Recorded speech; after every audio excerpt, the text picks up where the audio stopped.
मैं कोई अपनी तारीफ करने के लिए नहीं कह रहा हूं, मुझे क्षमा करना, लेकिन प्रसून जी ने सवाल पूछा है, मैं जवाब न दूं तो ठीक नहीं लगेगा।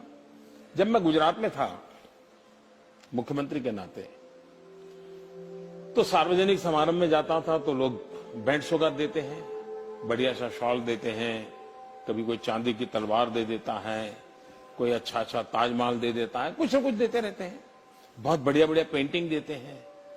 तो मैं भी इंसान हूं, मेरा भी मन करता है यार ये बहुत बढ़िया पेंटिंग इस घर में इस दीवार पे लगाऊंगा, मेहमान आएंगे तो अच्छा लगेगा। ये बढ़िया से मूर्ति दी है, यहां रखूंगा तो बहुत अच्छा। मेरा भी मन कर, आपका भी मन करेगा, करेगा या नहीं करेगा? मेरा मन नहीं करता था।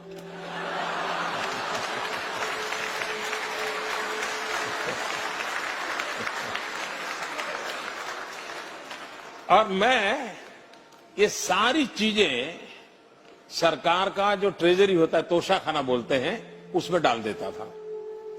वो भी बड़े तंग आ गए कि ये सब क्या सब्जी से आप बारियां बेच देते हो।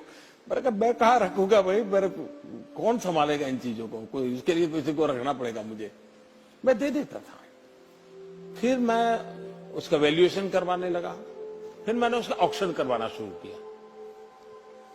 हम लोग जानते हैं हिंदुस्तान में राजनेताओं के साथ ऐसी बातें सब सच होती है, सभी मैं नहीं कहता हूं, सब झूठ होती है, ये भी मैं नहीं कह सकता। लेकिन ये तो होता है कि यार वो फलाना था, इतना ले गया। लेकिन मैं गर्व से कहता हूं कि जब मैंने गुजरात छोड़ा था तो ये जो मुझे मिलती थी चीजें, मैं उसका लगातार ऑक्शन करता था पब्लिक में, और ऑक्शन करके उससे जो पैसा आता था वो मैं गर्ल चाइल्ड एजुकेशन के लिए सरकार में डोनेट कर देता था।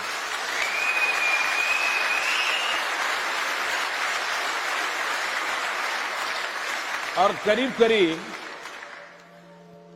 100 करोड़ से ज्यादा रुपये ऑक्शन से, और फिर लोग मुझे चेक भी देने लगे। किसी फंक्शन में जाता था तो चीज देने के बजाय गर्ल चाइल्ड एजुकेशन के लिए चेक देने लगे। ये अमाउंट करीब करीब 100 करोड़ से ज्यादा थी जो मैं बच्चियों की शिक्षा के लिए देके कर।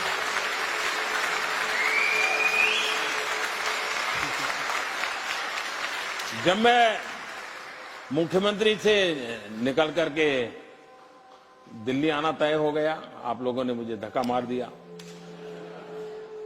तो मैंने मेरे अफसर जो थे उनको बुलाया।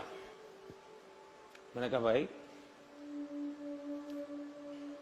ये जो मैं एमएलए के नाते कमाता था, क्योंकि एमएलए के नाते पैसे मिलते थे, मैंने कहा पैसे पड़े हैं, क्या करेंगे हम लोग, मैं कहां ले जाऊंगा?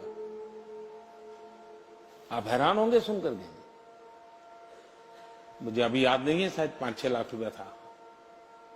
मैंने कहा भाई मैं तो कोई सरकार में दे देना चाहता हूं।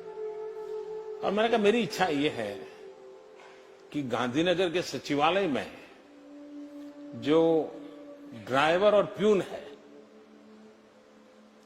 उनके लिए मैं अमाउंट छोड़ दूं, आपको इसका व्यवस्था कर दीजिए, और उसके ब्याज में से ये ड्राइवर और उनके प्यून के बच्चों को कुछ न कुछ मदद मिलती रहे, वो पढ़ते रहे, ऐसी व्यवस्था कीजिए। मेरे जो अफसर थे सुन रहे थे मुझे, कुछ बोले नहीं। वो अफसर बड़े कुशल होते हैं, मुंडी ऐसे से हिला रहे थे।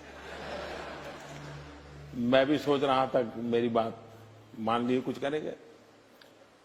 2 दिन के बाद उन्होंने कहा साहब हम जरा घर में मिलने आना चाहते हैं।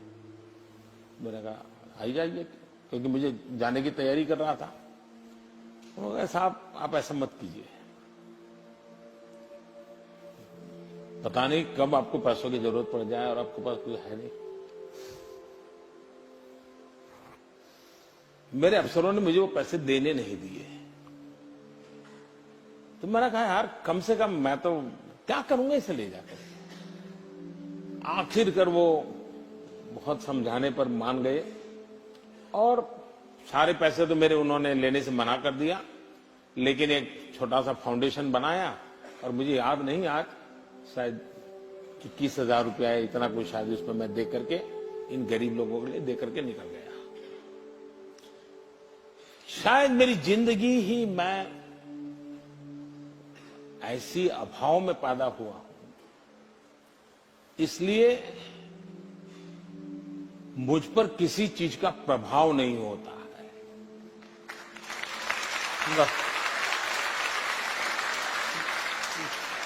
और ये फकीरी वगैरह है, वो तो शब्द बड़े हैं, लेकिन मैं औलिया हूं, ये मेरा कोई लेना देना नहीं। बस वही है सर, फकीरी उसी का हमसे जिक्र कर रहे थे। नहीं, आपने वो हर चीज में परिलक्षित होती है।